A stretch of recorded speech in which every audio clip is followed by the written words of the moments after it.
All right, welcome back, everyone. Friday edition here. I have Emily Lopez back, and we got Denzel, real estate D back. So it's been a while, man. So how's it going? It's going good, man. Sorry haven't been on lately. It's been really busy. I've been selling real estate and still finishing up the last little things with the ADU and a lot of things with work and all these new developments I got going on with the state. So it's just been a really busy time. But I'm glad to be back, and yeah, it's going good. Yeah. So like I said, Emily's on. She's been on Zuber's channel. She's been on my channel recently. She's been filling in on some of the live streams. Hold on, my iPad is playing right now. So yeah, so sorry about that. It's fine. But Emily is in Wyoming and she is thinking about investing out of state. So tell us about, she wants to know more about Detroit. So Emily may have some questions for you too, right? So uh, Yeah, Emily, yeah. you want, yeah, go ahead, go ahead. No, give us a rundown. Do you want to start and kind of give us a rundown in the basics? Because like I might have questions, but everyone else might want to. Hey, here's from a knowledgeable agent in the area giving us a Yeah. rundown. We can go from Yeah, for there. sure. So Detroit is broken up in so many different sectors, right? Just the city, the metro Detroit area. It's a lot, like I said, a lot of new developments. A lot of the new developments right now has been going into high rises and stuff like that. We've been starting to get a lot of developments downtown is going there. But yeah, I guess the suburban area of Detroit is really it's all family oriented for the most part. So you get a lot of first time home buyers in some certain areas, which is, I know I was looking at your last channel, you saying you was looking to possibly do flips and such like that too.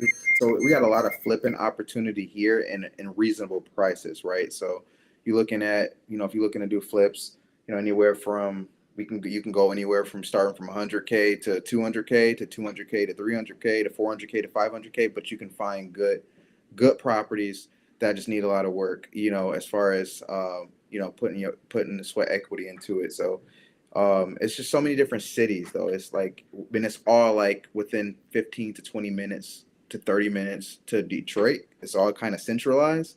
So that's the other thing too. It's not really far out or rural. You can go far out, but for the most part, if you find those little, we have like smaller cities that have like these, they own like world. So if you can find those cities and those like sectors, you have any issues like doing any flips or anything like that. Obviously, in the winter time, just like any area, right? It does slow down, like any area. But spring, summer comes, summer, buyers is coming.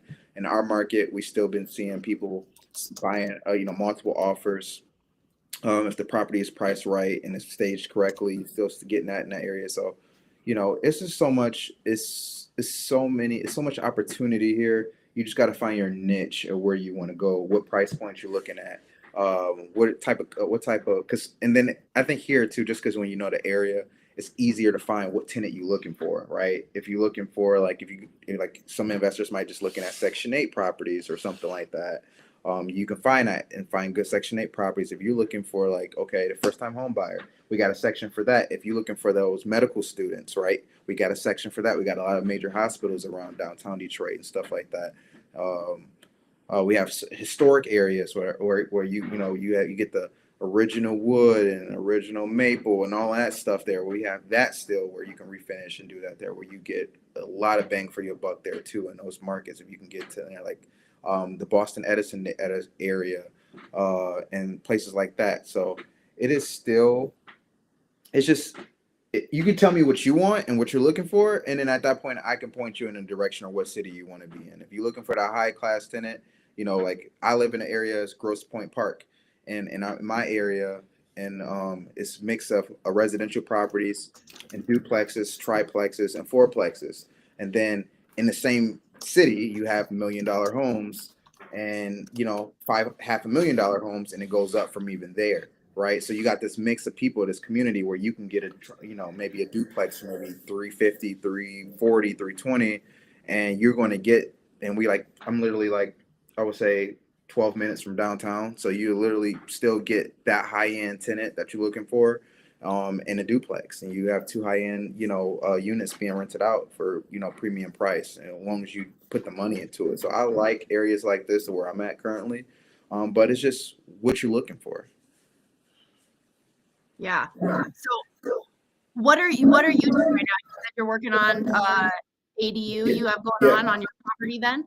Yeah, so right now I have an ADU. So last year I had a house fire, unfortunately. So what happened was I had bought it this my duplex, and I had basically a detached unit in the back, and I lived in that back unit. Long story short, my neighbor's garage caught fire.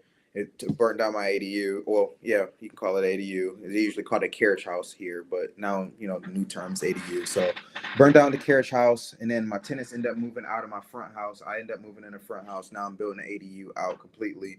So now it's like a 2-car garage, oversized garage, about a 2.5-car garage, and then it's a 681 square foot apartment on top of it. So I've been building it out for the last year or so.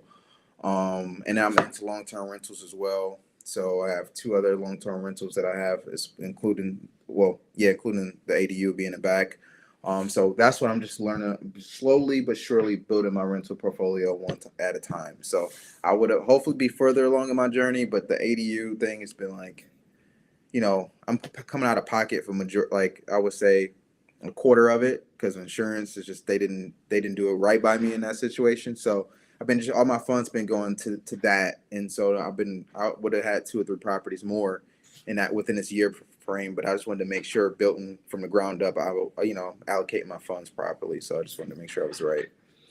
But it's been a good learning experience for you, right? Like Yeah, insurance wise too, you said, right? yeah, insurance, knowing like especially when you got ADUs and such, making sure they insure it properly, making sure that they know what unit you're living in. That was my situation.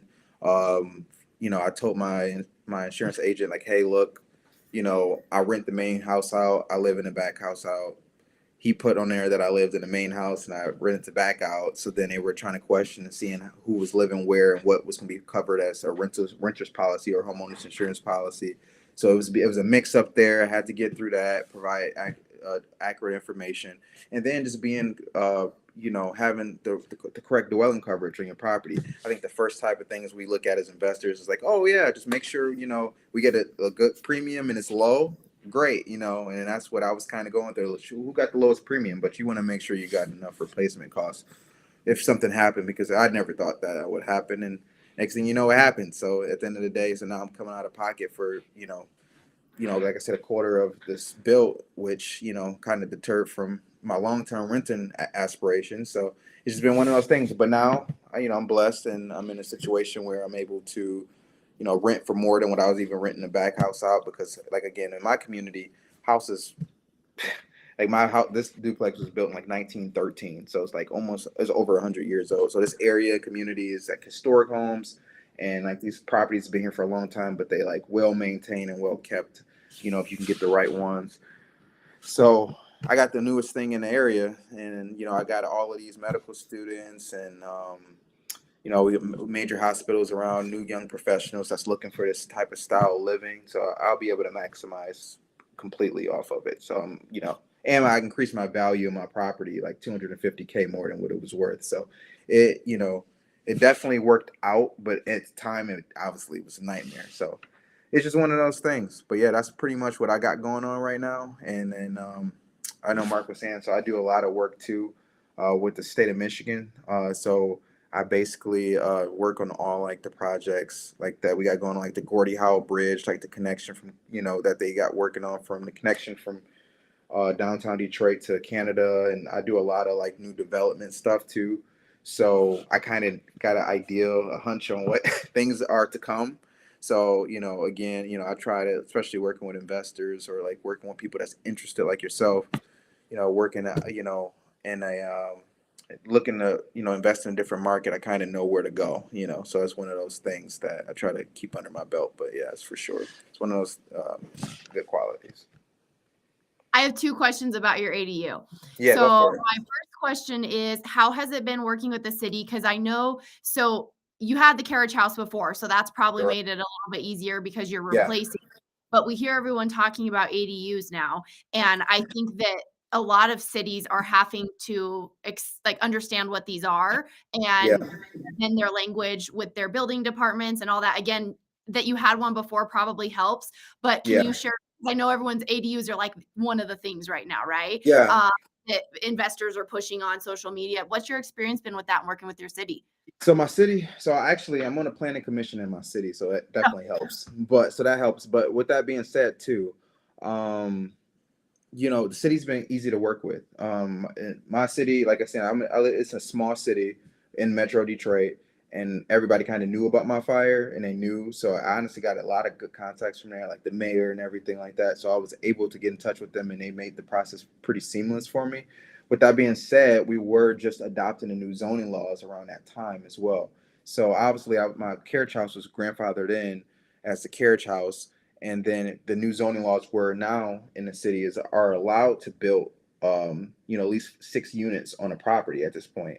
So it kind of worked in my favor of being able to build. So I haven't had any issues. But anybody that's looking to start to build on a property or ADUs, obviously looking at the zoning laws, looking at how many units can be on a property in that city is going to be like the main driver force for that. And then at that point, again, going to get your architectural drawings, and then going from there, going to get those approved from the city, and then finding your contractor that's going to be able to build. But for the most part, I haven't had any issues with the city regarding things. I actually just got some things cleared up because originally it was a discrepancy on how um, if I was able to be owner occupied, because one of the things was they had me my original setup. I could, obviously rent both units out, move to the next one, and still be able to rent both units out. Well, when it changed, they were starting to say that, okay, well, you had to be owner occupied to have an ADU in the back.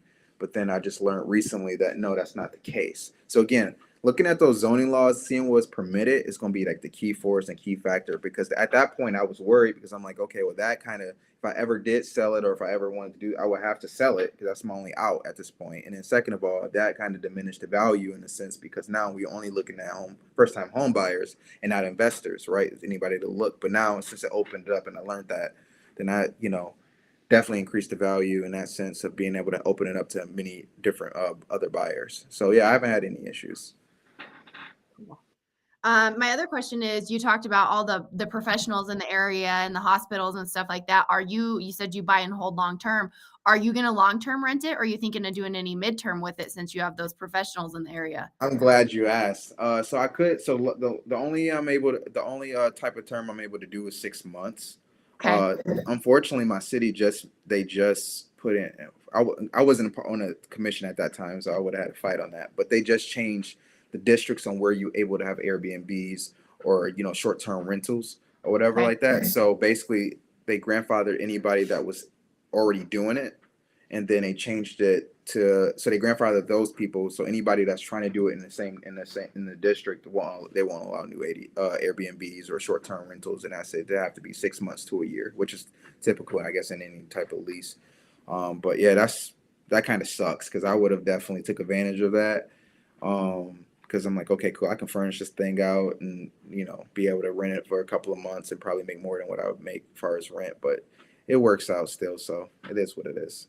But one thing maybe, Okay. if you had some sort of a contract with the hospital or any of those employers that have a lot of people rotating, they could be the tenant and they could be placing different people like that they bring in versus signing like with a different person, like a traveling nurse. Normally they're 3 month Yeah. minimum. You couldn't do that. But if you could contract with the hospital anyway, and maybe they could skim some off the top so it makes sense for them. Like everybody knows, right? Yeah. But like they rent it and then you get it, for a little bit different number, and then they charge their traveling people or somehow, like, because Right. I think here there was several townhouses years ago. I think they've been sold, but the hospital used to own those here. And I think they had them for travel. They might still own them, but they had them for people that traveled in and worked. So you may be able to contract it out where they rent it for longer term and just cycle who they let stay there. I will look into that. I know for we do have a foundation here where basically they do give like grants to medical students here that for housing. So they Mhm. do that where they pay half of the housing, and that's for sure money that's coming in every month. So your property got to qualify for it and obviously meet all the permitted things it needs as far as safety and stuff like that. But it will. I'm gonna get it registered for that. So that's one of my other avenues. But I will look into that. That's a good idea for sure. All right, I see Joel stopping by. It looks like he followed you on IG, Denzel. And Oh, for those of you, Emily has a new YouTube channel. She's trying to grow also, so go subscribe there if you haven't yet. But I'm gonna let Emily clear this up real quick. So Yasik is saying, where did it go? Where did that comment go? Oh, when he said he thought I was looking in Pittsburgh. Yeah, she can clear it up herself. So here, Yasik is saying, I thought she's coming to Pittsburgh, PA to invest.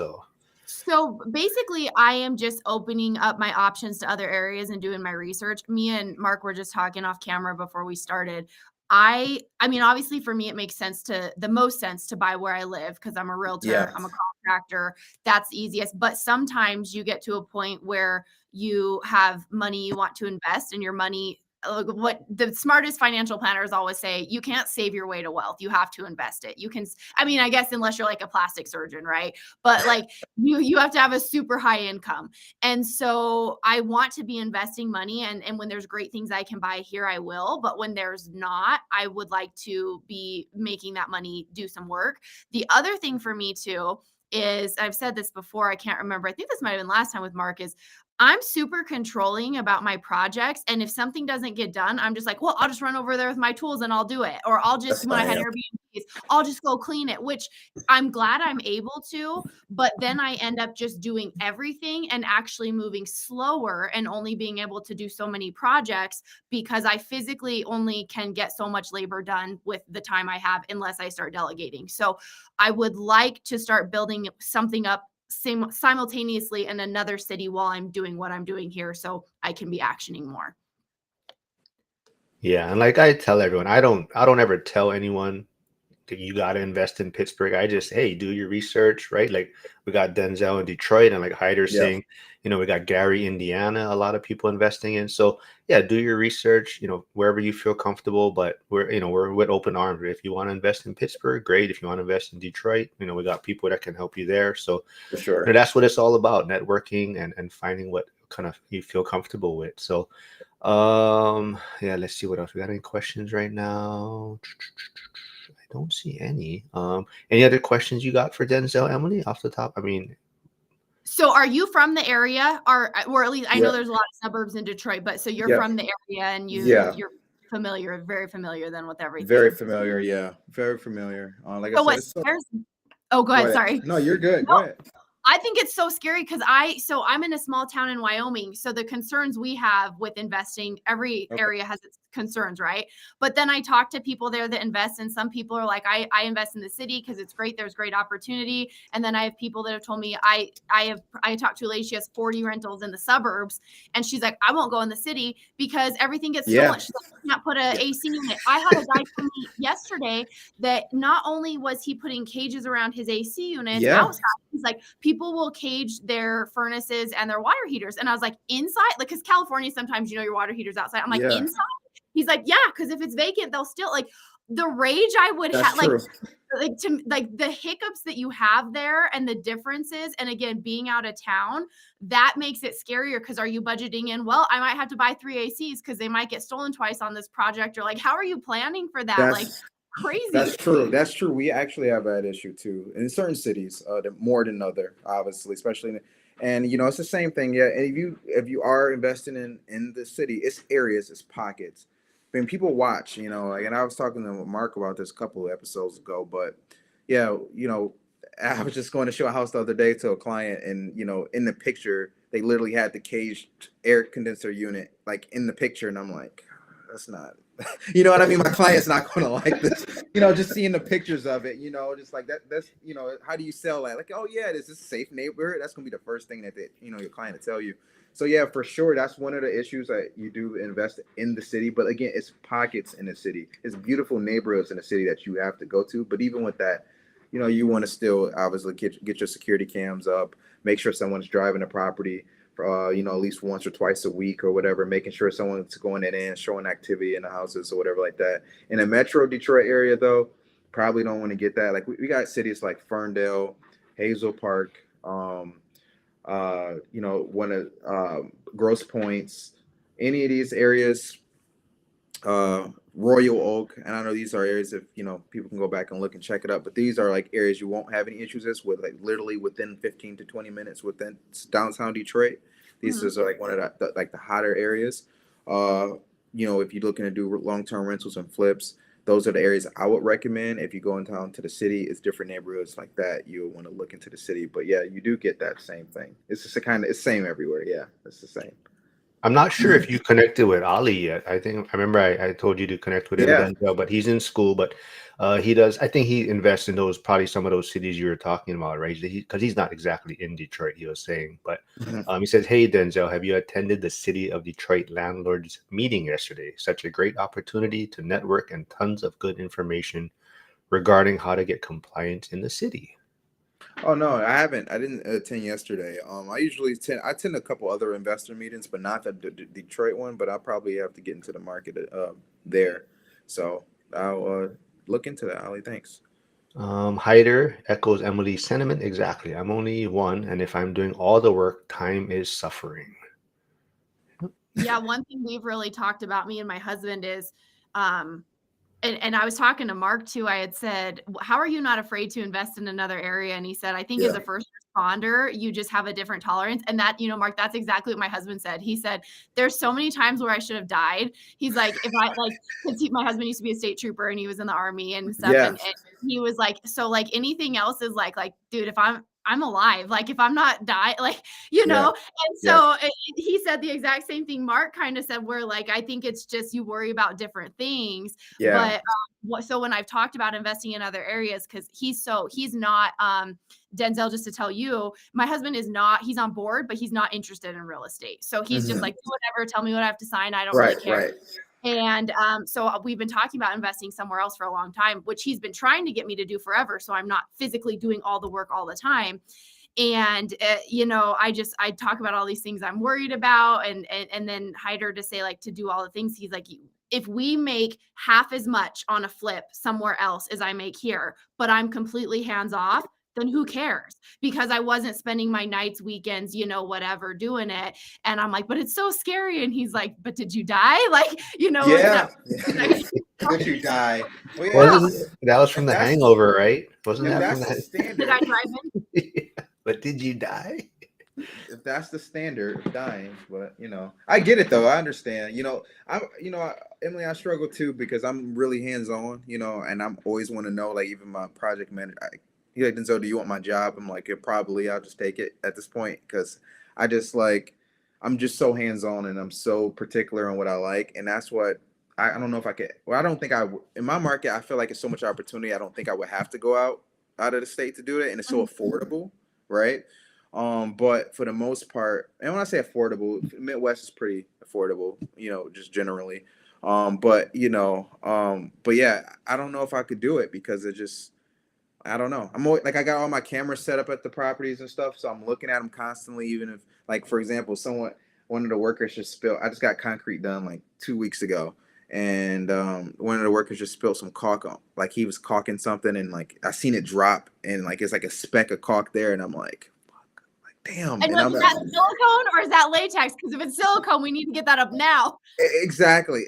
So now I'm just and I just it's fresh. I'm like, oh my god, and whatever. So I got, it's just one of those things. Like those little things bother me, and that's why I don't even know if I have the temperament to even do it out of state if I had to do it. But for yourself though, how's Wyoming's real estate? Like, what do they like? What does it range from far as like value costs for like first time home buyers or like investors? Like, what are they looking at if they're looking to spend? So there's definitely good deals to be had here. It's just I'm in such a small town. There are not a lot of them. And so you can Uh-huh. find a good deal or so a year, but there's also other investors. So when you talk about the amount of opportunity, versus the investors in the market, and because we've had such a shortage of, not saying I wish foreclosures on anybody or derelict properties that need love and stuff, but we've had such a shortage of fixer uppers and foreclosures available. I feel investors are really overbuying even still as the market's declining. They're overpaying for what that's going to be at the end of the day. And so Yeah. it's just, yeah, there's good deals, but there's not that many of them. And so I don't want to be like, just waiting. The people that are like, oh, I'm really waiting. And then like a couple years have passed and you haven't bought anything in a while. And it's like, what's your money doing? It's just sitting there. And so you can get a decent house for under 100 usually, or to like maybe under 100 not decent. I mean, decent as an investment. I got Sorry. it. I got you. Investment property that's not financeable, like 100 to, I would like to be like 100 to 135 is a purchase price. And there's stuff higher. Like I had a friend just buy one at the sheriff's auction for 196 the other day, and it will probably be low threes when it's done. And so like, and that median house price, I'd say it's probably gone up. Really, to get anything under 200 financeable that is decent is tough. And then most people right now, used to be 250 was like a good medium price. Most people probably 350 is probably our middle ground, but a lot of people can't afford that now with interest rates. And so there's properties, there's opportunities, but my town is a 25,000 people, and so it's just limited. Like I was looking at listings in looking at Pittsburgh area, looking at Detroit area. Like here, there's 90 houses on the market. That's it. That's all there is available. So you look off market. Sometimes you can find stuff, but there just isn't a lot of inventory. Wow. Okay. See, I don't think like we have so many to city. Every city, like I guess ours is really close. All our cities and stuff. So it's like a pick of a litter type situation. Like, okay, if I don't want to be in this city, I can go to this city, and I can go to this city, and they all within like 15 to 20 minutes from one another. So it's not really like you don't feel restricted on what you can get. And I think in every price point, like I said earlier, you can find a deal in each price point that you're looking to get in the city that you want. It's gonna be something there. You just got to look for it. But yeah, I think you would like Detroit. People will talk about cities and they're like, oh, cities next to each other. Or sometimes people will say, well, I'm from a small town, but it's a suburb next to a big city. Like we have a town of 25,000. There is a town 13 miles away of like 13, 15,000. That's it. Wow. Yeah. Yeah. I get it. We don't have, it's not like we're all clustered. Like, no, why our county is so big and so spread out and so rural and stuff like that. And it's not like, oh, there's all these clusters. It's like we have this and that's it. Unless I wanted to really travel, which I don't if I'm doing the renovation myself. Yeah. Okay. That makes sense. Wow. That's pretty tight margin. The Detroit area, like you talking about, even if you have your cities you prefer where you're like, oh, I really like to work here, this is my sweet spot, it makes sense, there's no inventory, you might be like, well, I'm going to look in these other two, right? Because I need to make an investment, and then bounce back when something pops up in the area you'd prefer, but you have options at least. Right. And then with us too, though, we have like a lot of our cities kind of share school. Sometimes they have, depending on what border they are, they may have a different school district. So it's some cities that's like first time home buyer friendly. But like, for example, like it's a city called Harper Woods here. Okay. Harper Woods, you probably can get a house for 80 grand to 100 to maybe 200. That's nice. But if I have a Grosse Pointe school district, which is a really high end school district, as far as education wise, then now you're looking at maybe 250, at the peak. So if you can get a house for 195 there, and then put the work in, you might get a family that's willing to pay the difference on that, right? Just because of where they assign the school district. So we have a lot of that. It's another area. Oak Park. If you go to Oak Park, okay, Oak Park is nice. You probably can get in the 200 range, but if it has a Berkeley school district, you're looking at a lot of value and where it sits on the market. So we have a lot of that going on too, where it's kind of mixed, and you can find that, and if you can find those nuances, and then if you go to the west side, it's not, we always say the west side, but it's still close, within 35-40 minute drive. You go into the West Bloomfields, the Bloomfield Hills, and then like the Huntington Woods and places like this where you can get it's just so many different areas. And then you got Detroit, obviously. But again, it's just like one of those things where it's just like everything is within probably 45 minutes you can get to. So it's not a struggle, We have one school district. Oh man. Yeah. And the town 13 miles away has its own school district. So we have two school districts between the two towns. Yeah, that's insane. Yeah, that's insane. That's insane. Like so many things to learn. And that's why it's so important for people to get connected with. I always say this with an honest agent that's going to tell you all this. One that knows it, two that cares to tell it to you and isn't just trying to sell you the deal and then be done, right? They want the long-term relationship, because here there's agents that they're one and done. They don't care about being your agent forever. They just want the transaction, and they're not going to be honest with you. You would not know these idiosyncrasies of a market if you don't have an agent. That's why I feel like people dog on realtors a lot.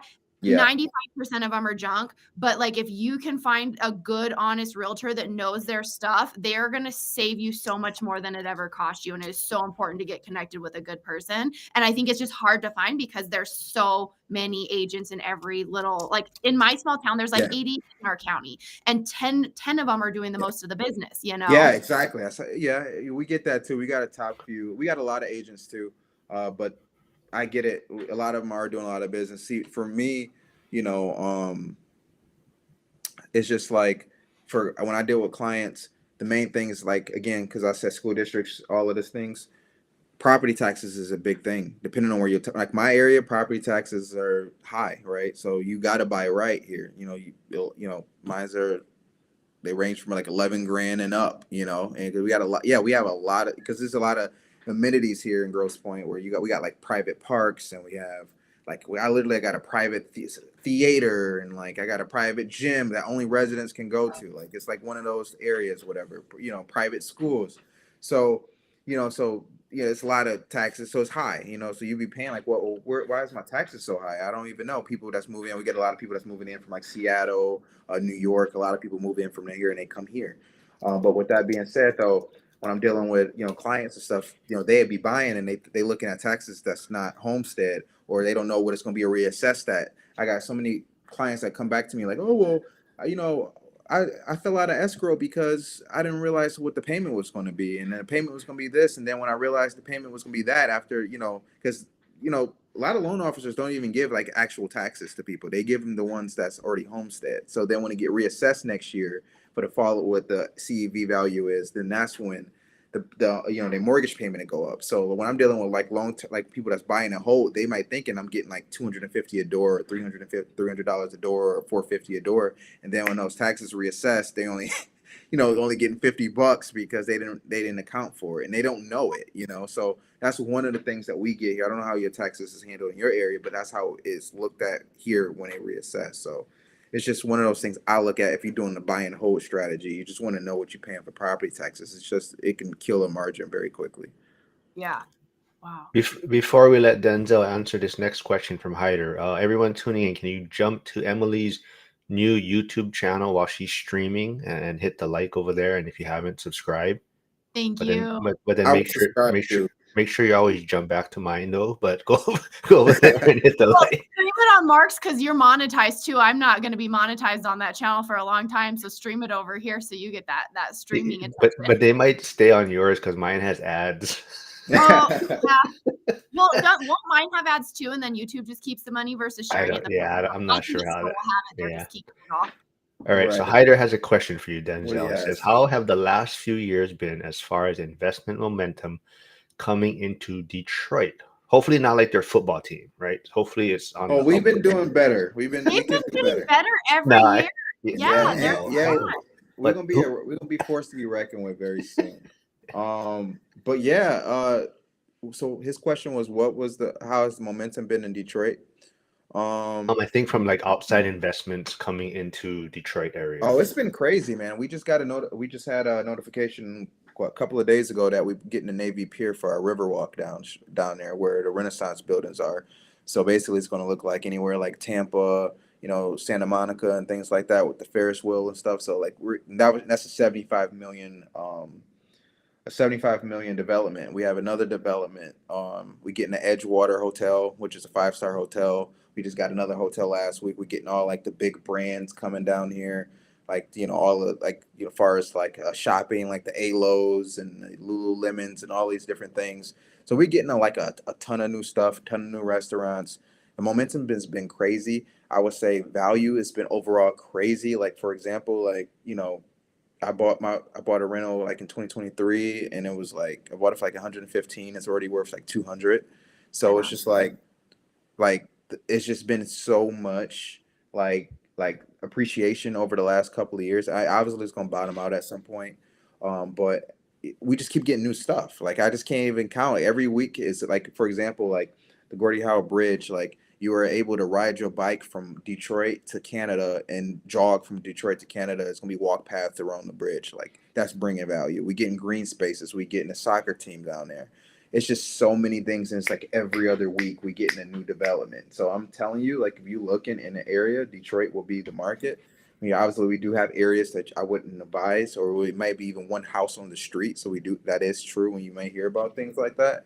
But we also have some pockets and areas that where you got like, you have pockets where you got a lot of attorneys and doctors and places that, like that, just like kind of like more of exclusive pockets in Detroit, but a lot of historical homes, a lot of homes that actually have character, things that I think you will, Emily, you will love to be a general contractor on, because you don't get a lot of that, white walls, great, LVP floors and modern light fixtures from Home Depot. Like you get like the crown molding around the walls and the crown the doors and stuff like that, and like the character in the house, the stained glass windows, the original mahogany, stairwell cases going up the stairs. Like you get those things that you just won't get, and like just the regular flips. So I think those are the fun projects that you would get and be able to restore. I think it's really, if you go that route, I think you do well down there for sure.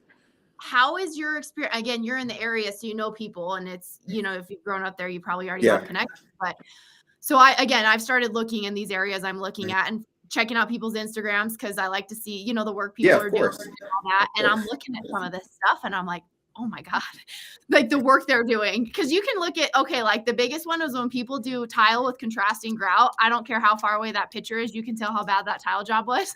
Yeah, yeah. So how has your experience been, or especially as an out-of-state investor, finding good contractors? Because I think that's hard everywhere and anywhere. How has your experience been with that, with your build on your ADU and your Yeah. investments? And how's that journey been? Yeah, contractors are it's the same. It's hard. It's really hard. I got a good list of people that I like to call that I can refer to. Uh-huh. So I definitely, I got plumbers, electricians, drywallers, any flooring people, concrete people. I got a good Rolodex of people that I've collected over the years. But finance, like even going through my ADU, like it's just been so many discrepancies. I'm using a newer builder, that was, kind of referred to me, through work or whatever the case may be. But just going through just like timing and things that it's like not planned out the way I would plan it out. It's just like small things, but the work and the quality has been amazing. It's just the time, the structure, how to plan, knowing what subs coming in and when they're supposed to be there, subbing out of order, where you got this guy here and then now he got to go and redo his work because another guy got to come and do their work. It's just like a lot of that stuff, and but for the most part though, it's a struggle finding, good contractors. I go through them like drinking a water bottle at this point. Like it's just like, okay, like you can't finish the work, you can't be here. Okay, I'm hiring the next guy. Don't worry about coming. I literally just had a side-in job that I had to get done. Guy came, he's supposed to do a couple of different things. Said he'd come back, didn't come back within 2 or 3 days. Got somebody else to do it. Then he called me a week later, like, "Hey, can I come do it?" I'm like, "No, it's already done." Like I don't have time to play. Like I'm like, it's not one of those things. So it's just like we have a struggle finding good contractors here for sure. It's a lot of scammer type people. Don't finish jobs. Don't do it right. I have nightmares with that. It's just ridiculous. But yeah, you seem like you would be a good contractor. I wish you were But here. I'm not going to be there. That's my concern. Yeah, I know. So I don't want to Yeah. buy a house and just have it sitting because I can't get anybody to work on it, because then Yeah, it's not making me money either. so that's why I would say working with a real estate agent that has those contacts and people who can put in place and already have that Rolodex for you, so you don't have to go looking for it. It's going to save you a lot of time, right? Well, how does Detroit regulate? Or I mean, I guess some states have rules and then cities have additional regulations. How do they? Because Wyoming is like wild, wild west. Like it's not that Okay. hard to get your contractor's license. How do they regulate that there? What's their process like? As far as like rental license and stuff like that, Right, or contractors. contractors, they don't really. They're pretty hands off, like for example, my cities, like, sometimes like a lot of work that I've done, I might pull my own permit in some capacities and whatever like that. I'm in part of this investor group on Facebook that's like Metro Detroit Investor Group, and then we literally like I don't know, we kind of regulated ourselves. It's kind of sad. We just like post a guy like, hey, don't work with this guy. I mean, I don't do that, but like a lot of people do that. A lot of investors like, hey, look, I had this guy do a job, didn't work out, don't use him. Or I had this guy do this work, he never came back, don't use him.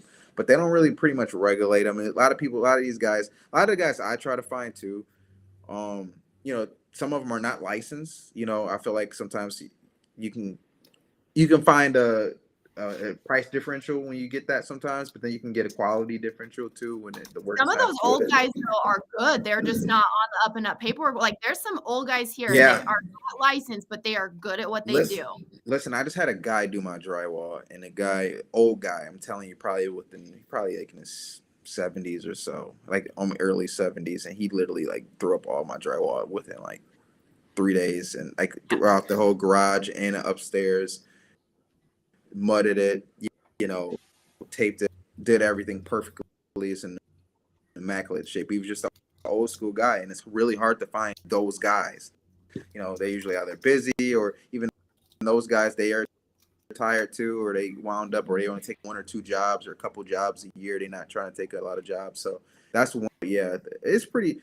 The city don't really regulate it as much as they probably need to. A lot of bad contractors more than a lot of good ones, and that's unfortunate. But I would say, again, finding that real estate agent or that professional in that area that's definitely got that Rolodex of people that you can use and go for it from there, and good management. So yeah. And Yeah, good what? Ali.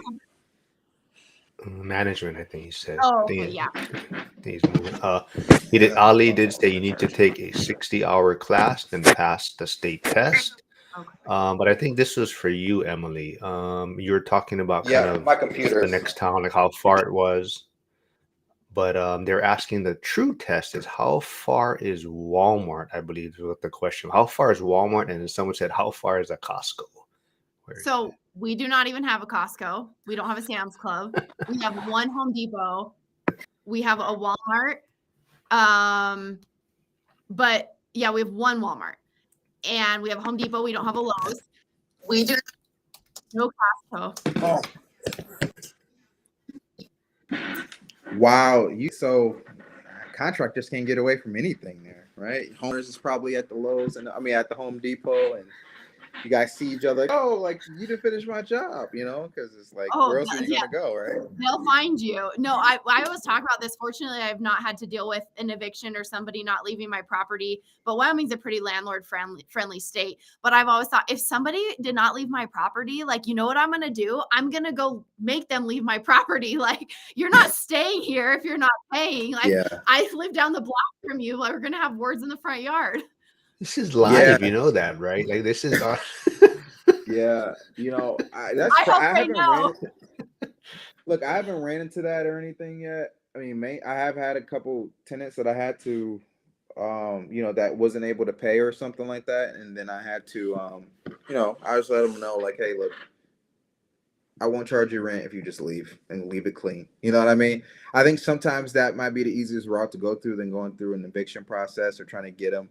And I just found like, let me get the next tenant in here quick as possible. If you can leave at the end of the month, or I give you 30, 60 days, I might have to eat the cost for a couple months just so you can just get your stuff and leave. That'd be great. Instead of just saying file an eviction against you and then having to go through, pay 3,500 for $5,000 and get that done, and might as well just go ahead and.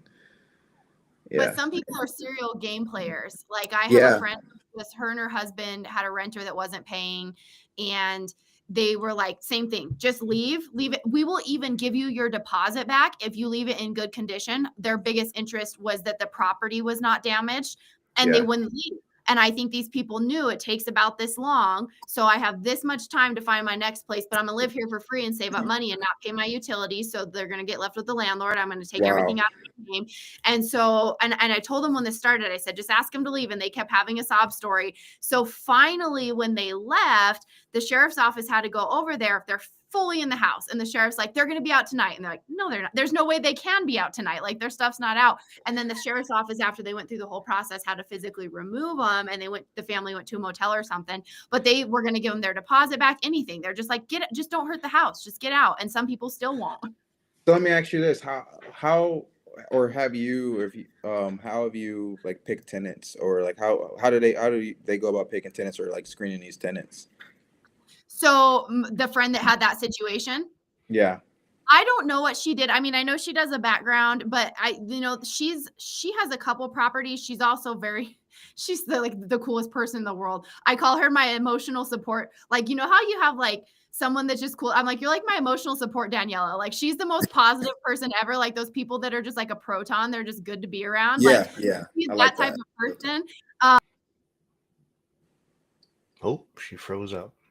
Are both No, I'm Denzel? You're here. Yeah, okay. I'm here. Well, wait. Well, if you want to dig into this real quick, while it Okay. says Chris Webb is saying any eviction restrictions in Michigan. Um, no, just typical eviction process. Nothing new. I mean, nothing different or anything like that. Go and file. File with the court. You know, get it served. I think it's luckily I haven't had to go through it, but I think it's like what 60 days or something like that, and they give them a notice or whatever, and then at that point they gotta go to their court, get them evicted. But it is a process, though. It's 3 to 5 months process to get it all done, but it's just a standard eviction process. There was also Ray. He's in Dion's area, Pacific Northwest, but Ah, he has a out-of-state short-term rental in Grand Rapids, Michigan, and he's oh killing really? it. Yeah. Good. Yeah, So, Grand Rapids is it's a really nice area. First of all, a lot of college kids up there because Grand Rapids there is another natural beauty, and yeah, I definitely recommend Grand Rapids if you're looking for short term rentals, long term rentals, and just holding, but long term holds. It's good. yeah, he's doubling down on the Airbnb stuff. I mean, Yeah, good luck to you. I can't deal with the hospitality industry too well, he's much. doing it remotely. So how's that? I mean, he's so correct. So he's in the Pacific Northwest Yeah, and he's doing must things be good. remote. So he got his systems in place and he's yeah, he's loving it. Good, good. Well, I guess we'll wait for Emily to come back too. But in the meantime, will you be in Vegas for the ORAD event in February? I wish, Mark. I always say that. This is my second year telling you that, but Yeah, I you can just get never out of make the hoodie. You don't need the hoodie. You can get a little warmer weather. it. Yeah, yeah, I know. I definitely got so much going. I'm trying to finish this up, man. Like for example, I couldn't even tell you the last time I even had a normal thought besides my contractor's name in my mouth. Like I'm just ready to be done with it. So I'm just trying to finish this up before I do anything out of the ordinary as far as going to Vegas, whatever. But I love the event, looks so amazing. I definitely want to be a part of that one day. So for sure, hopefully next year I'll be able to go. What do you mean? He's not doing it anymore after this, he said. Really? Nah, nah. Oh, I'm about to Well, say there, like that there is something. was talk, right? There was talk that he was maybe thinking about this is the last one for a while. But that Oh, was that was when he first mentioned yeah. it, and. But now I he, don't know if he'd do that. I think he's gonna want to do for sure. Is it to go? hold Always on, have good turnouts. yeah, and she's back. Internet, sorry. It must have No, No, gone to you're the Walmart, so I couldn't get mine anymore. um, Chris Webb is saying he has a friend looking to sell a high value Airbnb, I guess, or bed and breakfast. If anyone is looking, mountain views and at least 8 rooms. Okay. He's in Virginia. I'm not sure if that's where what he's talking about, the market though, or the property. Chris, we need more details. Yeah. right. And then yeah, Ray Ray said she's coming with a baseball bat. Emily's gonna to evict or get rid of her tenant if they didn't want to leave. No, I just listen, a lot of things can be handled with a conversation. And I think especially this generation does not like conflict because the jokes about like you can't hurt my feelings. I held my flashlight for my dad or Yeah, whatever. like yeah. like I feel like conflict was so hard and kids were always getting yelled at, whatever. People don't like conflict. And so people won't have hard conversations. And a lot of times you can resolve something that way. And so sometimes just going over and talking to someone in person instead of letting them ignore your calls and your messages and be like, hey, how can we work through this? You usually can solve things, but like you got to go. But me telling you got to go in person is different than you ignoring my calls. Yeah, I know. I think the main thing too, Emily, I think it's just really vetting the tenants. I have not had to have experience with any bad tenants, and I vet them. And what I like to do too, I like to hold I like to hold like because I obviously post on Zillow or whatever, even though I can do it on the MLS, but I like to do Zillow because obviously it's private or whatever. But I do like open houses. So I just do an open house. I have invite everybody that's interested. I tell them to come out, come to the open house, and so I can talk to them. I got a really good idea of like you know character people and whatever like that, and try to get to know people that way. So that way, and then I got a list of questions I always ask. Like if you even say no to, or yes to one of those questions and it's the wrong answer, then you're just kind of disqualified just based off our phone conversation or just in person conversation. And then I go through a lot of different vets and do a lot of background checks, and I look on social media. So I know people think that Facebooks, Instagrams, whatever you have, I'm going to find it. Like Yeah. I wouldn't even like. I'm just so like I make sure I vet like to the point I got. I don't care about like credit that much, but when it comes to just being a good person, I think that's what you look for, right?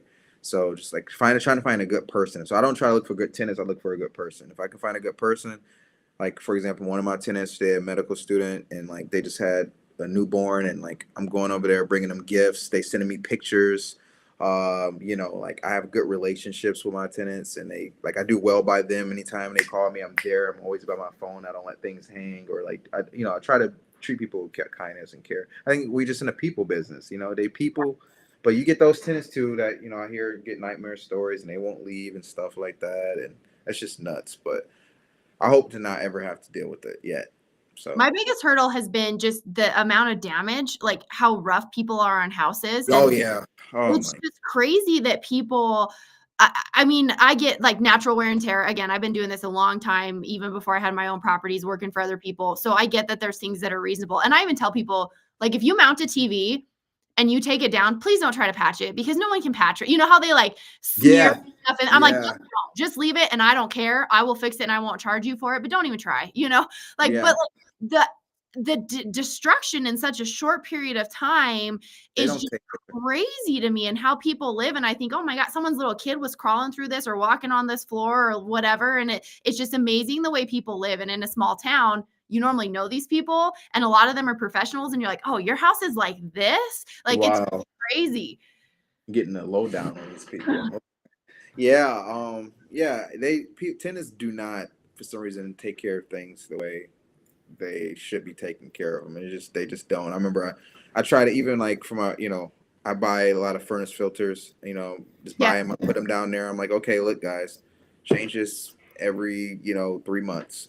Just change it out. They're already here. They're there. I go back once one of my other tenants move out. Furnace. I don't even know if it was no filter in there. It was just a box.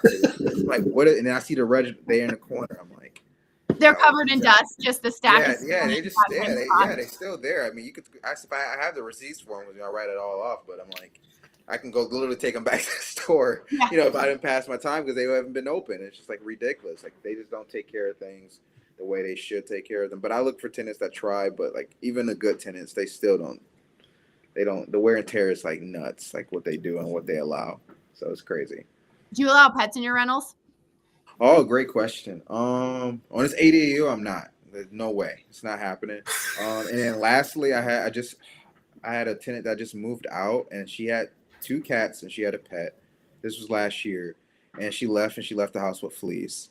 And I didn't know that it had fleas. I don't know if you ever had any experience with them. I haven't prior. I didn't know they were there in the house. So the house was empty. It was clean. And I'm like, oh, she left it in great condition. So I'm in there. I'm doing my spot cleaning and stuff, doing a deep dive, and I was kept getting bit by something, and I'm like, what the hell am I getting bit by? And I went home. I talked to my wife. I'm like, hey man, I'm getting bit by something. Mind you, it's not mosquito season. This is almost the winter time. So I'm like, I don't understand what I'm getting bit by.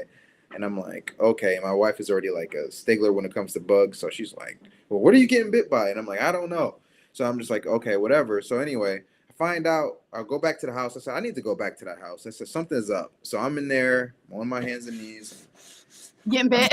I'm getting bit, and I actually see them, right? And so what happened was she had a boy, the tenant had a boyfriend. The boyfriend moves out. The boyfriend moves out. Yep. She has a new boyfriend. She moves in. He moves in. He has a King German Shepherd. She has a Golden Retriever. They had babies. They nested them in the basement. So, and mind you, I kind of already knew this because I don't know. I watch social media. I just got to be honest. Like, yeah. So I already kind of knew it was dogs there. and I should have said something when I knew it, but how do you go about just saying like, hey, like I noticed you got more dogs than you said you had on your application, right? So it's like kind of that weird spin. She was still paying on time, so I just kind of left it alone. So I Pick was your like, oh, battles. she's paying. I pay my battles. But then I dealt with that. I couldn't rent this place out for like 3 to 4 months because I was dealing with the fleas. So I had to eat the cost for 3 or 4 months because those fleas was not still in the house. It was that bad to try to get rid of them. And I finally did it. But yeah, so to answer your question, going forward, do I allow dogs? It just depends on size, breed, and because they're gonna do it anyway, kind Yeah, of. So they're it's gonna like when find those, different yeah, lines. they're gonna have them anyway. So it's just like, okay, like here's the thing, but like I charge for like, if they leave like the dog is using a bathroom in the backyard or something like that, and I gotta clean it up, I'm charging you for it. Like it's no way that's coming out of your security deposit, like that I got to do that. So For sure. like yeah, so yeah, I'll allow it, but under certain circumstances. But I'm never going to market it though. That's the Yes. thing. So I don't market it. It'd be one of those things that they will ask me if I like them enough, and I see they're good people, and they're like, "Hey, do you allow dogs?" And yeah, I do. For some people, no, I don't. And that's just what it's going to be. So that's how I do it. Brandon, who's a day two speaker in Vegas for the ORAD event in February. He's B2R Investing. He's my regular guest on Tuesday in Sal. He does say we do 2 full-blown inspections a year, one Oh, about 3 months in and one about 2 months before the end of the lease. But I'll remind you, he also has a property management company oh, too. okay. So Well, it's still good. I mean, it's good. I thought about doing an inspection. Then I thought about the amount of work that I would just to drive and have to do it. I'm just like, oh, whatever. But I might have to implement at least 1 or 2 inspections in my leases just to come check it out, make sure it's doing good.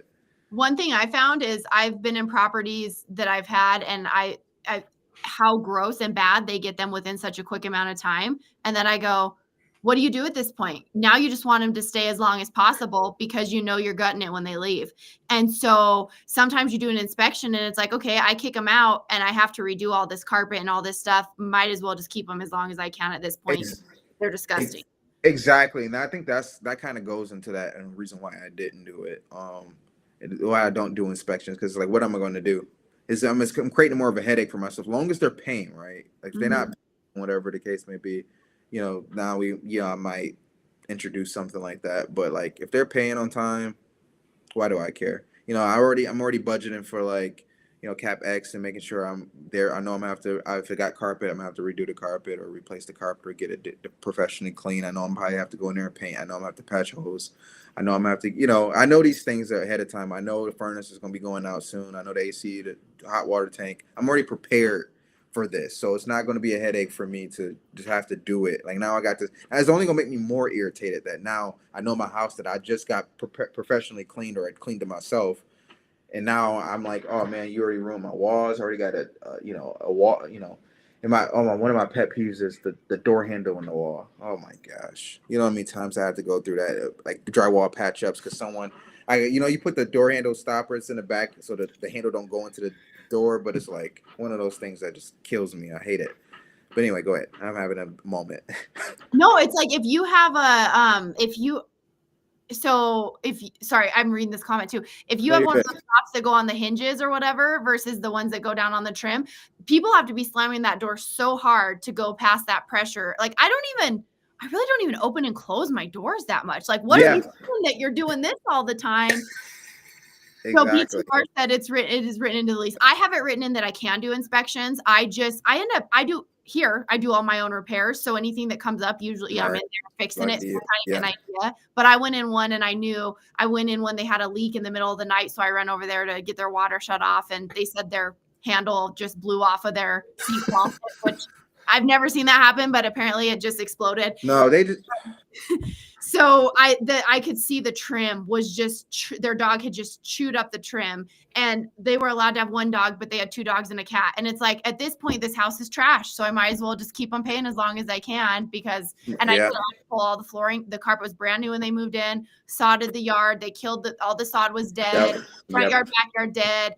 Trim was eaten off the walls. Had to recarpet, repaint. I mean, just like left so much stuff behind. They were probably like $6,000 worth of maybe more damage, and their deposit was $1,150. Yeah, ridiculous. And I had the same thing. Like I remember when I went over my tenant's house, they was moving out. I was doing my walkthrough, and they said, "Oh yeah, the utility sink in the basement was overflowing, and then when the washer would drain out the water, it would overflow." And I'm like, "Well, I don't know what's going on in there." I'm like, "Oh really?" I'm like, "Okay, cool." So I'm like, "All right, at this point, just get out," because at this point she was struggling paying, and I just kind of needed her out at this point. I'm like, "Whatever, just go. I'll handle it." I'm like, "All right, cool." So I'll take the trap off later to take it off, pull it out. It's a whole brush down there, paint brushes, and I'm like, "How you got 4 paint brushes? You already got that, it already got a, you know, a protection where it's something that would like that shouldn't even get down the drain, but it got down the drain." And I'm like, "You got paint brushes in the trap?" I'm just like ridiculous. But anyway, yeah, we can continue to go on. Tenants or just make up anything and say they don't know how something happened or whatever. And I'm like, okay, well, you're going to get charged for it. And like, anyway, yeah. So my first day working for real estate at all, I was 17. I was in high school, Mm. and two of my teachers had a bunch of investment properties. They gave me a job. And their sewer system under their trailer park, one of their trailer parks had backed up. And so we're like in a manhole in Waiters, and we have a guy coming with a big auger, because Yeah, it's yeah, yeah. a trailer park. And I'm in Waiters in poop, and there's all this stuff in this sewage system. And I'm like, how does this get in here? I mean, there's like full blown toys and full Yeah, that's ridiculous. you had to have put some effort into if a kid flushed it or Yeah. something down a toilet, because we're in the sewer system at this point. We have the hatch off or whatever. And I'm just thinking, like, how do people even get this in a toilet? Or I'm guessing the toilet, because that's your biggest line, Yeah. right? How are people flushing stuff this big? And so much of it, I mean, granted, it's for a full trailer park, but I was just amazed at what was down there and how big some of the stuff that was in the sewage system was. Yeah, that's how it goes. They just I don't know. I don't know. I don't know. I don't get it. This is just normal things. I'm like, I can't believe this, but I think renters just look at things differently. They don't see it as they don't own it. They don't care. Or they don't know. I mean, I think some people don't care. And honestly, some people are dumb. And I get mad because I think things are malicious. And then I go, I really think this person maybe is that stupid. And I don't know if that's always the case, but we used to manage a 24 or 29, I can't remember, unit apartment complex when we did management. And this girl was first time living on her own, young girl, single mom, was dumping her Scentsy, and if people aren't familiar with the brand name, Yeah, I Scentsy, know what it is. Yeah. melt warmer, down the drain when she was switching them. So her whole P trap was just blocked up with wax because she was dumping them down the drain. Yeah, that's ridiculous. What the heck? Yeah, people are crazy, man. And I think they are that dumb. I mean, this one guy, and this guy was a handy guy. He said, "Oh, I'm a handy guy." I'm like, "Oh, really?" Those are the worst. He's drilling in my concrete basement that was waterproofed and stuff, so they can make a crate for one of his dogs. And I'm like, bro, like you literally like drilling holes in the basement, the concrete. Like, why are you doing this? Like, You can't drill in my house. Yeah, it's like, what are you doing? Like, it don't even make any sense. Oh yeah, man, I'll fix it. Don't worry about it. I got it. I'm just like, okay, whatever. And then, yeah. Anyway, then I had a heating and cooling guy went in my house one day. He kept telling me my furnace was getting older, and he said, "Hey man, I can get it replaced for you." I haven't had an issue since he's been gone. Like I haven't had one issue with my heat, and I like to go over there first. Like, hey, let me come and take a look at it. Let me see what I can do, if I can get it started or get it fixed or whatever, and then I'll go. But yeah, so this is one of those things. B2R investing, to adding to the part about it is written into the lease. He said it is your retirement asset. You are protecting your asset. I would not do it. Janelle is saying tenants always get real creative when explaining how something broke. Suddenly, everyone's a fiction writer. Yeah. That's Which true. Which crazy things do happen sometimes though too. I mean, so I always try to, I mean, people are lying a lot of times, but this is not a big thing, but it's kind of a dumb small thing. When I used to have this house on Airbnb, and I had something on the wall, and so I come in the house, or the person told me there was a broken outlet below it. And I'm like, yeah, a broken outlet and plate. Like, how does that happen when you're here for a couple of days? Like, we just got here and it was broken, but what are you going to do? It is what it is. And then I just happened to be cleaning it that day because my cleaner bailed on me. And something fell, and something fell off the wall. And I'm guessing, I can't remember if it was a painting or a decor thing or whatever. It must have fallen off in the exact same way. And I had just fixed it, and it hit it and it broke it. And I thought I never would have believed, or like, you know how glass actually can Yeah, I get it. Yeah. like windows and stuff. It's rare. And are you ever going to know if they're telling you the truth or not? But I would sure hate to be the a-hole that told somebody they lied and they were wrong. And like, I just happened to see that. And I'm like, that the randomest way it fell and hit and broke it just seemed impossible. And I saw it happen. But sometimes weird stuff does happen too. They're probably lying most of the time. Like when a kid has chocolate all over their face. Yeah. And like, did you eat the cake? And they're like, no. And it's like everywhere. Like, that's a renter. I try to, I try at this point now, I try to just like not even deal with the headache of tenants in a sense. I just take care of it at this point because it's like, it's not even worth it. I don't think people realize how much landlords actually take, right? And how much crap and lies or like just stupid things that we got to hear and the things that we got to replace. It's not even worth, like you said, being an a-hole, have to say like you broke it first, right? It's not even worth it. Just get it fixed. You know what I mean? Because it's like, what is this really going to do at this point as far as just me going back and forth with you? It's not going to get the job done at this point. I just need it quickly done so I can continue to move forward. I'm not going to argue with you about it unless I have really strong evidence that actually happened. It's just one of those things. So Emily, I see Curtis. So he's PE turned RE. He's the one we were talking about before we went live. He did the house hack, boarded up a room, showered at the gym, the girlfriend's house. But there is Curtis's YouTube channel, PE turned RE. Go check it out. I know he just came out with a new video talking about whole life insurance with another agent. But Curtis is asking, do you think it's easier to manage stress or wealth? Denzel, you want to go first? Oh, that's a great question. Stress or wealth? I think it's easier to manage wealth than stress. Wealth is easy to manage. I think it's just about having systems in place, having the correct financial tools in place, having discipline. Once you have that, it's kind of like riding a bike at this point, which with no hands. I mean, like I don't even like first like budgets and like accounts as far as investment accounts and just my real estate portfolio in general. Like I don't even have to blink about it. Like I can tell you every number just based off of just knowing, just been doing it for so long. But when it comes to stress, being able to control that, because stressors can kind of come out of nowhere sometimes, and you can get triggered by certain things.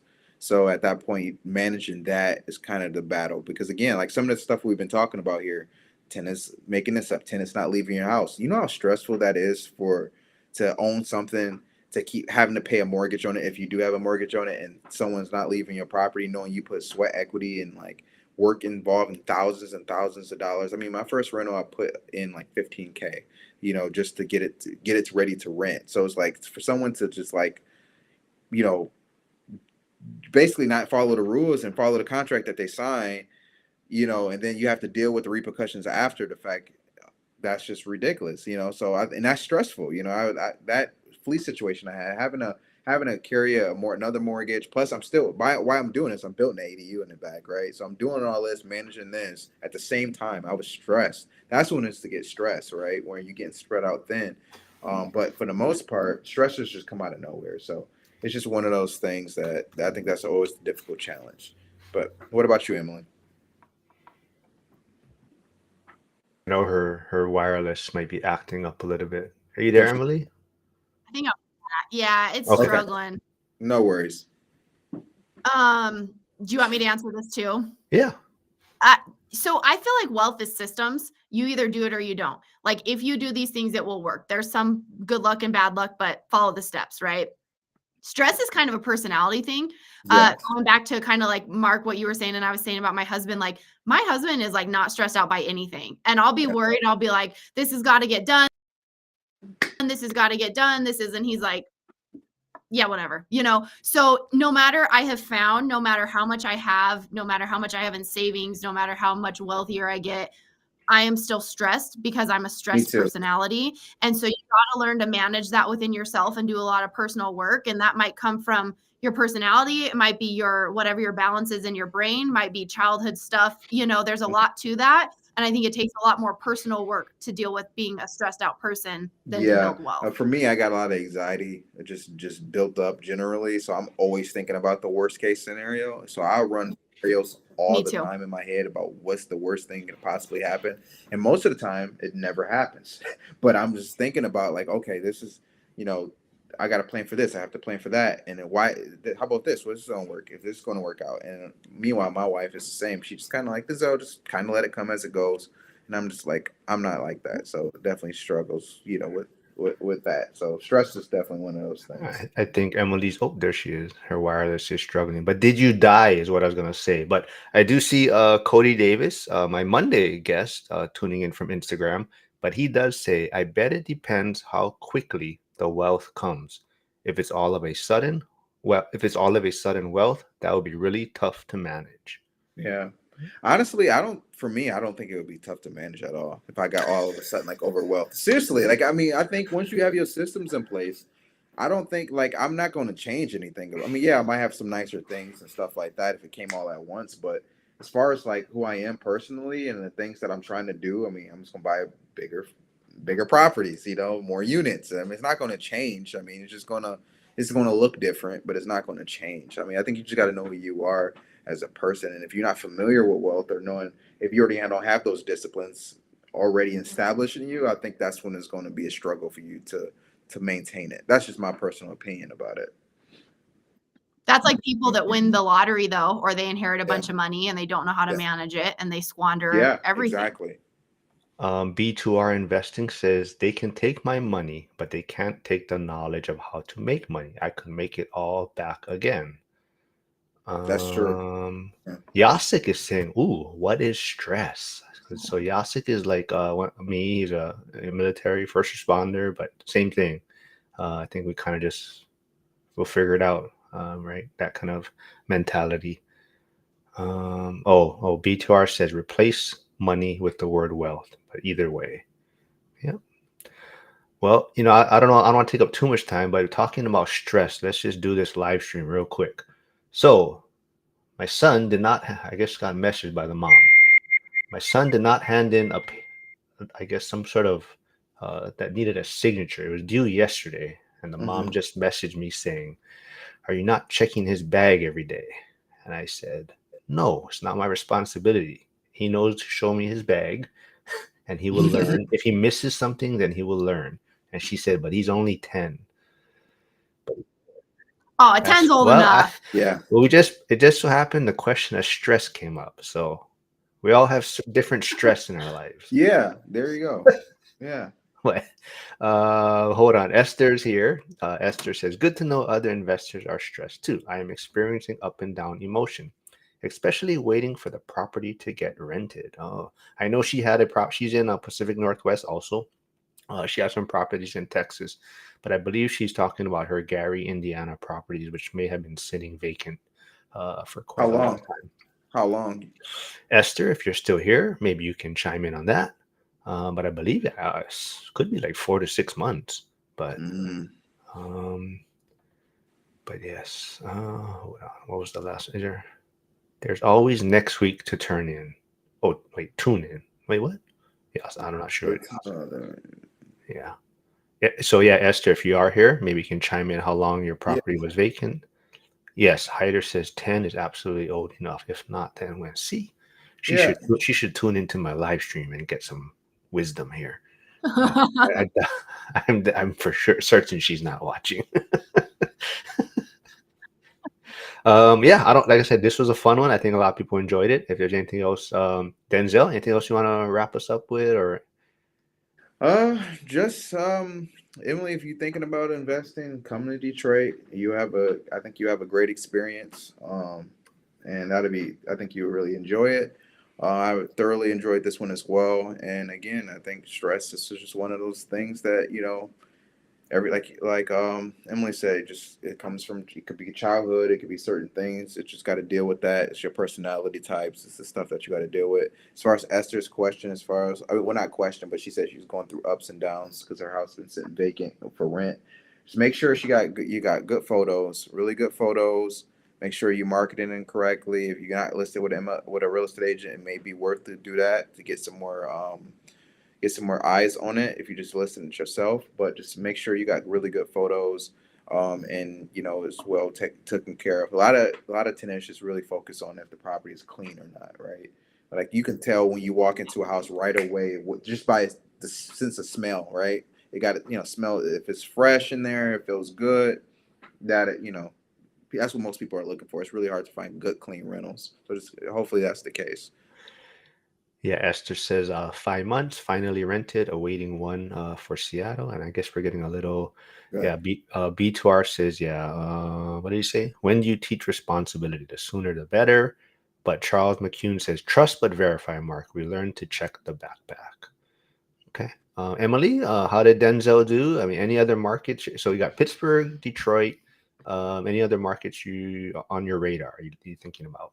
Are you talking to me? Sorry, just cut out and cut back in. Oh, If I made a yeah. stupid face, it So wasn't so really. we got Denzel. I mean, not Denzel, but Pittsburgh and Detroit. Any other markets you're looking at possibly? So those are just the two that I've connected with people in. I'm really open to anything that makes sense, but and starting to do some research. So I'm not tied to anything. I'm just looking for somewhere that numbers make sense and makes sense to either flip or buy and hold. I mean, really, I'd like to buy and hold, even if I could pull some money out and not, like if What you could are burr but not burr all the way. what are I like what are that you too. looking like? What is it like your price margin? Like what are you looking at?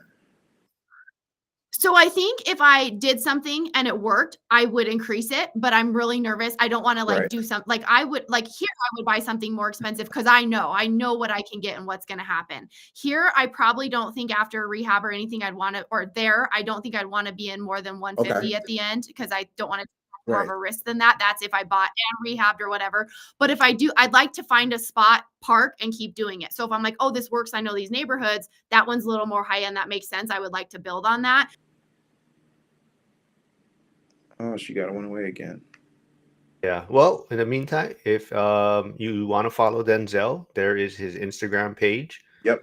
Go check him out if you want to know more about the. Denzel. Yeah, I'm here. Oh, sorry, I'm cutting in It's and all out, right. so I No, you're It's all good. interrupt you. right. Go ahead. Go ahead. And I'm gonna message you on Instagram and maybe get your number and connect if you're okay with that. Yeah, definitely for sure. Let's do it. Yep. All right. And then here's Emily's YouTube channel. Like I said, if you haven't, go over there, hit the like, subscribe.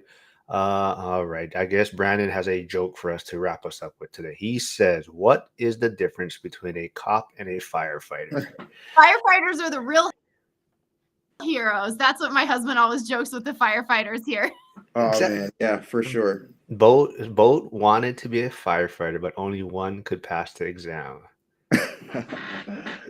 Exactly. That's what I always tease Millennial Mike about. I said he became a officer because he couldn't pass the fire exam though. Yeah, I got a lot of respect for fire. Oh, they're telling you to get Starlink, Emily. Well, it's been really bad lately. It's just because there's not a lot of competition here and the internet sucks and they don't care because who else are you going to go to? So I might just do it from my office next time because I have. That's all right. Well, we'll wrap it up. Like I said, this was a fun one. We'll get you both folks both back on. If anyone else wants to promote their market to Emily, throw it out there. We'll maybe get you on.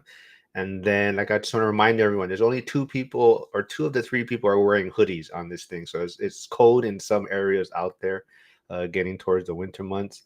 And there we go. And so Bears. Oh, here, we'll wrap it up with the Bears too. Since hold on, let's get Emily last back in real quick. Hey Emily, I got a suggestion for you. I just actually bought these. It's like $534, but it's an investment. So let me go get it real quick so I can show you. 1 second. So Charles is saying Starlink fixed their problems for their internet. Third Yasik is saying third responder. So I just bought this. What is that? This is a Wi-Fi extender. I went to Best Buy and buy. I don't know if you have a Best Buy near you or anything like that. But I don't know if she's even there. Can you see it? So I just bought this as a Wi-Fi extender. I paid $535 for it, and basically it increases your like you can put these as like anywhere, and it extend up to like 70, 80 feet, so your Wi-Fi be able to be extended. And I literally got Wi-Fi in my garage. And it's like 80 feet. I mean my ADU, and it's like I got like all my cameras set up through my own Wi-Fi, so it's worth it. I'll send it to you. I think she's frozen, but perfect time to wrap it up. Denzel, thanks for joining me again, man. We'll get you back on. Sounds good. But everyone, have a